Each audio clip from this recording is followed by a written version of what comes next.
9 बज चुके हैं। ताजा खबरों की शुरुआत करें। नए सुधार लाना।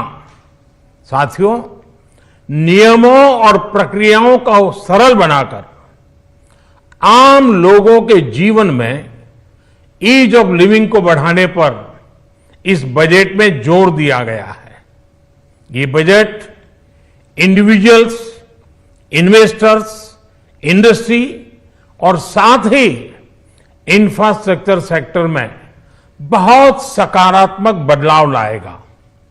मैं इसके लिए देश की वित्त मंत्री निर्मला जी को और उनके साथी मंत्री अनुराग जी और उनकी टीम को बहुत बहुत बधाई देता हूं।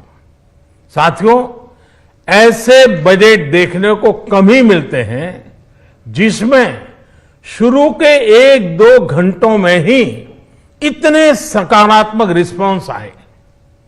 कोरोना के चलते कई एक्सपर्ट्स ये मानकर चल रहे थे सरकार आम नागरिकों पर बोझ बढ़ाएगी, लेकिन फिस्कल सस्टेनेबिलिटी के प्रति अपने दायित्वों को ध्यान में रखते हुए सरकार ने बजट साइज बढ़ाने पर जोर दिया।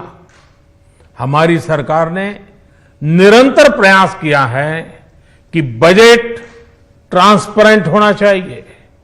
मुझे खुशी है कि आज अनेक विद्वानों ने इस बजट की ट्रांसपेरेंसी की सराहना की है।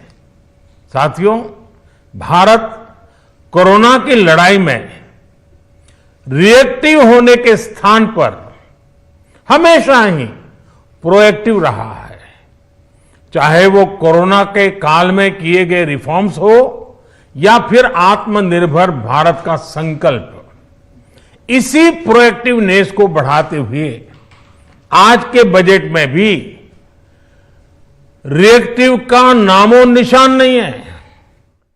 साथ ही